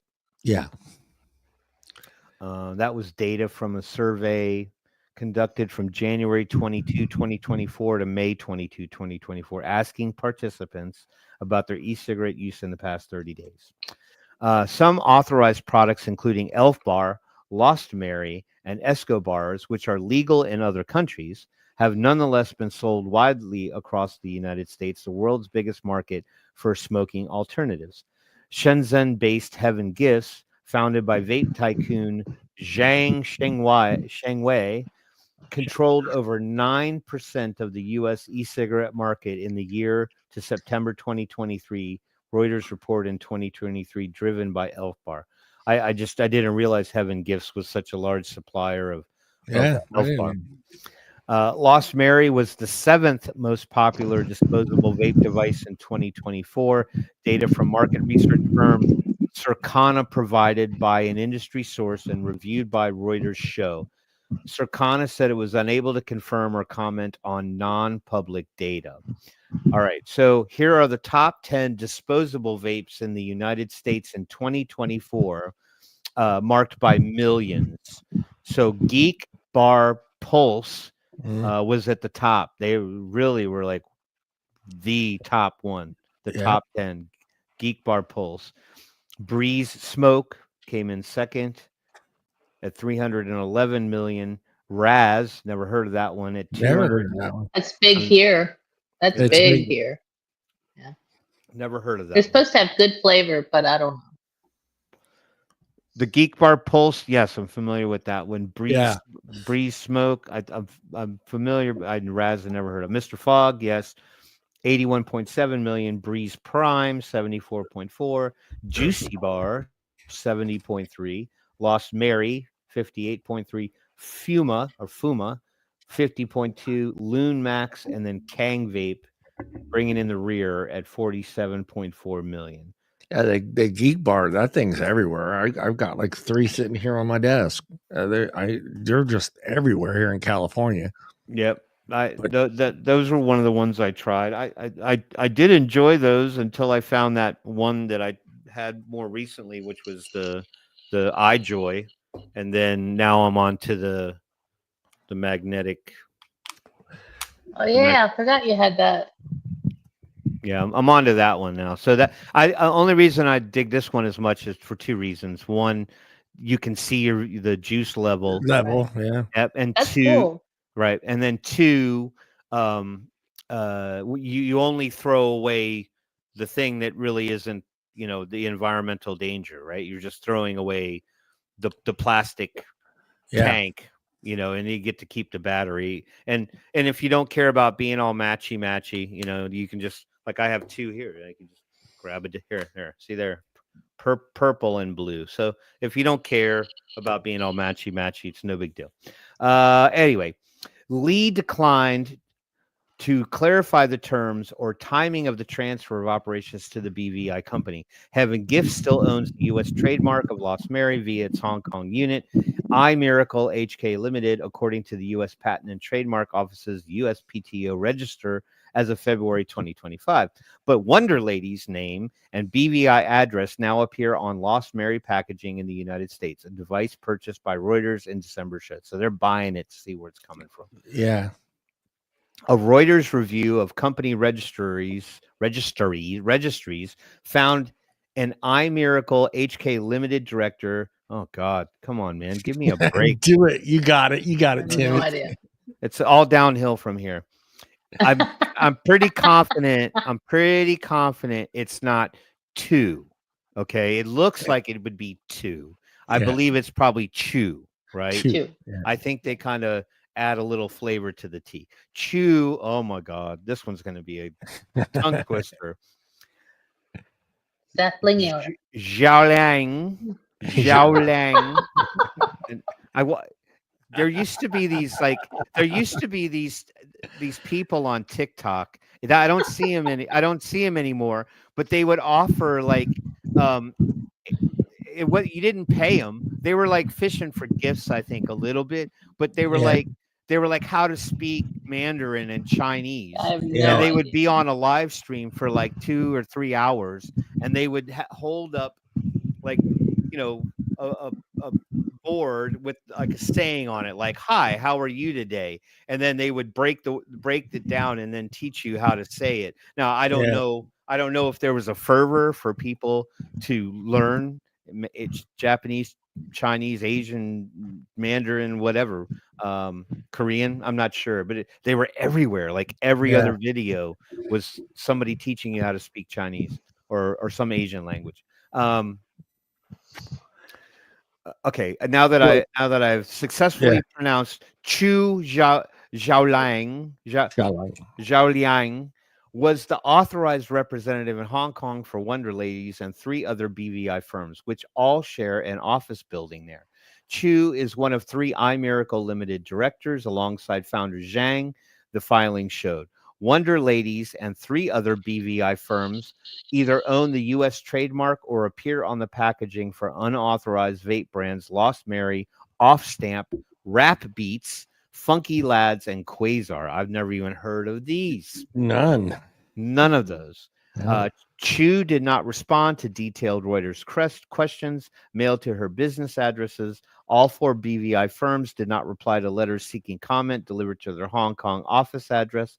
Lee said he was unaware of Chu's links to the BVI firms and couldn't explain them. He declined to outline Chu's role at Heaven Gifts, citing privacy considerations. Finally, a name I can pronounce. Richard Marianos, a former assistant director at the U.S. Bureau of Alcohol, Tobacco, Firearms, and Explosives, said the BVI firms could serve to distance vaping brands from their makers and protect associated revenue from enforcement. A former employee with direct knowledge of the issue told Reuters that Heaven Gifts set up the BVI firms to distance itself from ongoing illegal U.S. sales of Lost Mary and the other unauthorized labels identified by Reuters. The person who was working for the Chinese vaping company when the strategy was implemented asked to not be named for fear of legal reprisals. The source provided no documentary evidence. Reuters was unable to independently confirm the person's account. Reuters could not determine who owns Wonder Ladies, whether the BVI firm earns income from U.S. Lost Mary sales, or whether revenues flow from the BVI firm to Heaven Gifts. So they're the dark web of vape. Yeah, the dark. I was just gonna say it's the dark web of vape, man. Who are these people? Just create more LLCs. Who are you? Who are you? They're just this entity that exists with no owner. No, dare I say that they are not a business. They're an idea. An idea. There you go. Right. They're not a real business. There they're you go. An idea. All right. Confusion. Confusion says. Yes. Confucius say.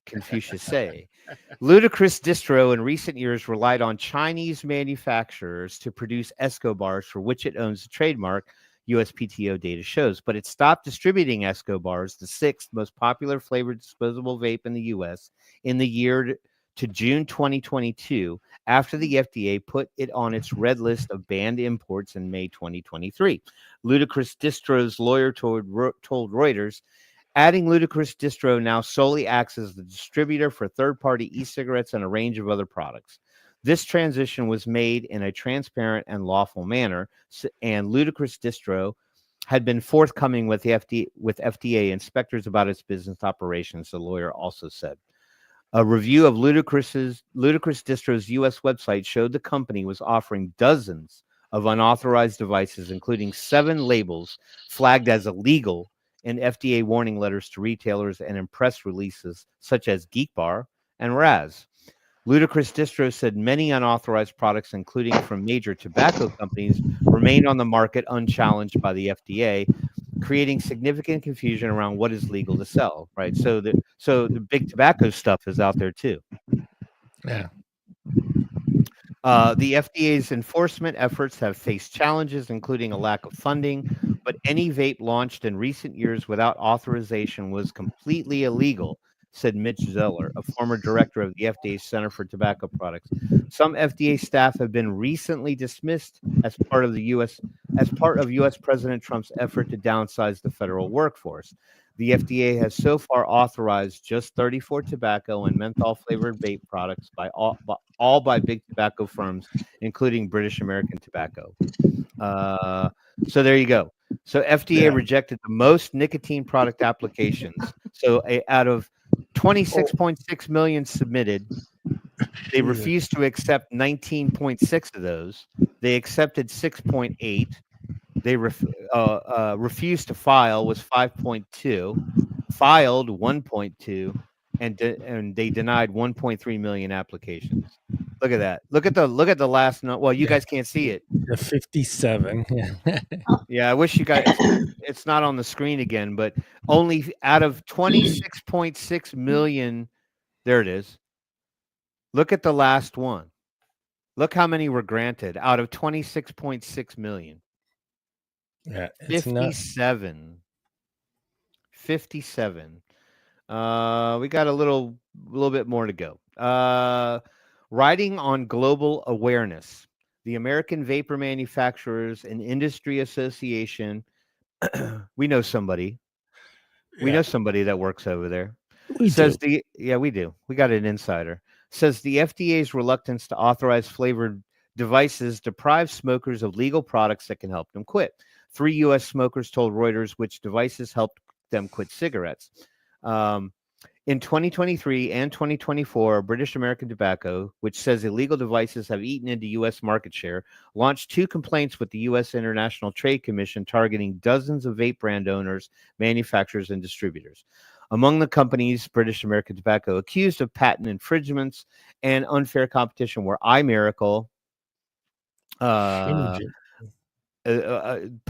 out of Shenzhen, part of Heaven Gifts, and American Vape Company, the format name of Ludicrous Distro. BAT filed to withdraw 1 complaint in January with a view to resubmitting a stronger case later. CEO Tadeu Morocco said on February 13. The ongoing complaint named Wonder Ladies and 3 other BVI firms, Palmaterra Limited, Sailing South Limited, and Maria Murata. That was a fun one. Maria Murata Limited. Maria Murata Limited, noting they appear on unauthorized vape packaging. The 4 BVI firms all list Chew as their representative in Hong Kong and listed as the same letter box BVI address Hong Kong company filing show. BAT and its legal team declined to comment on the ITC cases. Lee said he had no knowledge of the BVI companies aside from Wonder Ladies, and Heaven Gifts was not associated with the vape brands aside from Lost Mary. The phrase "powered by Lost Mary" appears on the packaging of one of the other brands associated with the BVI firms. The label was likely infringing on the Lost Mary name to ride on the brand's global awareness, Lee said. I don't understand the monetary, the conversion. Yeah, $1 to the pound. Yeah, so for every $1 US, it's 0.8003 pounds. Yeah. And that's where this ends. So so it looks like, this is just a natural shift in the greater scope of supply and demand, right? So they've found other ways to get around it to avoid law.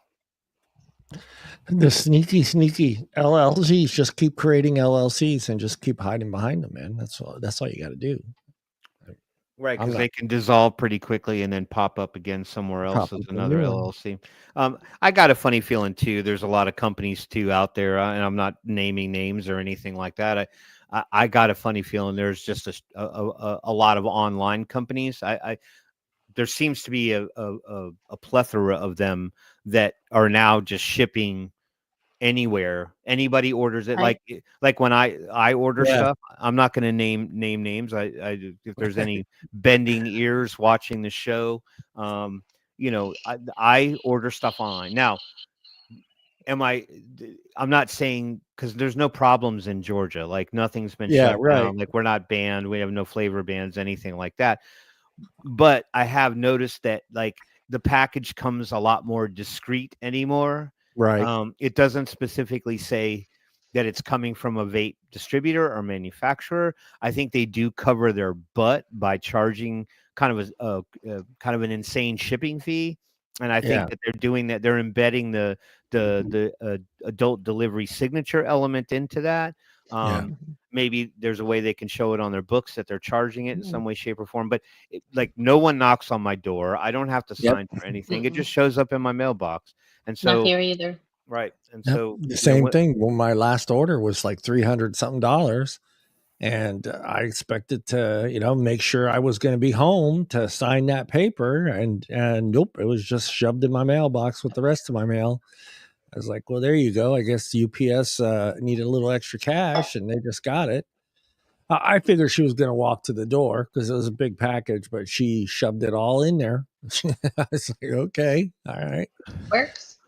Yeah. Mallory's getting a personal fog machine. Are you going to get one of those ones like the ones that you put the VG in it and then it no, I mean like the stage one, the ones they use on the stage with the liquid smoke and stuff like that. It's just VG.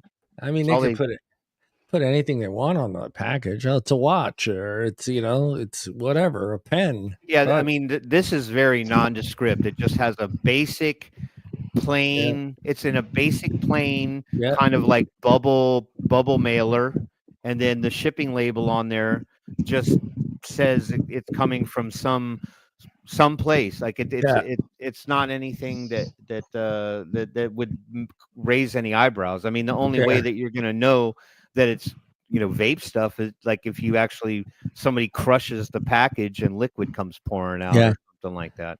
Beyond that, I mean, it could be candy in there for all they know if it smells like grape or mango. Well, I remember when it first started taking place, everyone's like, "Oh, they're just going to label it as machine washing parts." That made me laugh. Just machine washing parts in there. That's all it's in there. Well, we talked about that too. Like if hardware got impacted by the PMTA registration thing, where they had to file PMTAs for like coils, things like that. Darn well no one's going to file those PMTAs because all those elements can be used in hundreds of different things. 18650 batteries, coils, cotton. It just would seem ridiculous. Such common, more or less common items. Like we got to file a PMTA for that stuff, and then risk being denied the PMTA. Like no one's gonna call it vape cotton anymore. That's what I mean. It's just going to get more and more difficult. I mean, if federal law passes and everything is okay, it's just who's going to comply with the regulations and who's going to be able to get stuff, who's not going to be able to get stuff. Or some states say, okay, we'll bring back flavors, but you can't have this flavor, that flavor, and that flavor. And I'm going to be like, it's going to be a battle. I think it's going to be a battle for a lot of the states that have regulations already set forth, so. But how are they going to discern which flavors they want to pick off the top? I mean, I don't understand how they could even legitimately do that without sounding stupid. Like, okay, you can have mango, but you can't have cherry. Yeah, you can't mix mango and ice cream together. I guess. I mean, no bubblegum flavors, 0 bubblegum flavors.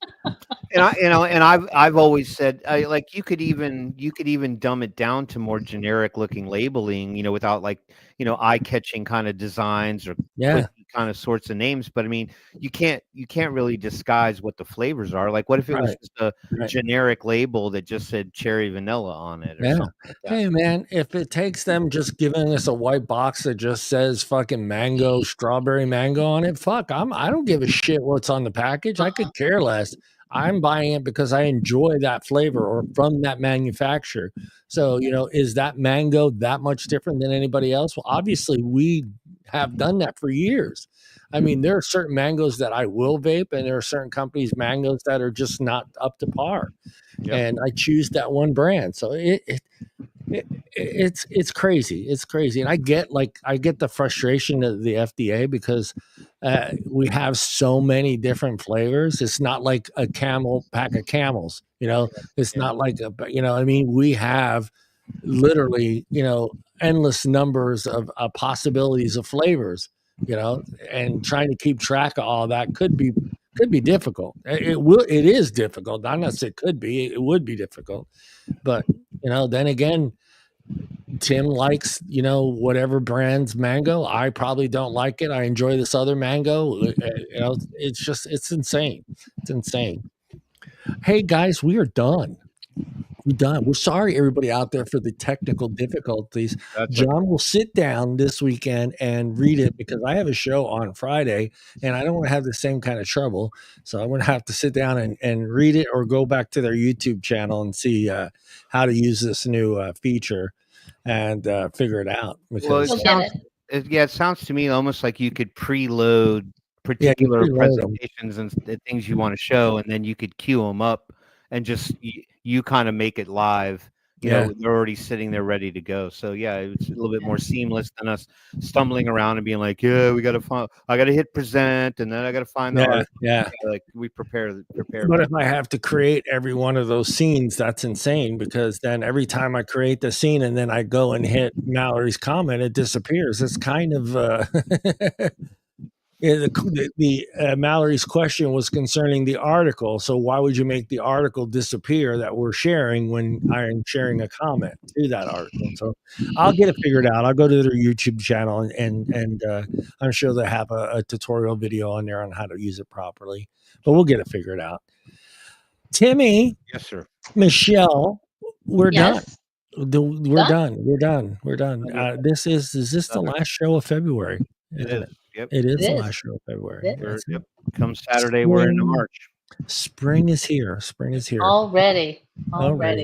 We have all the something we deal with out here, because where I live, there are a lot of almond trees.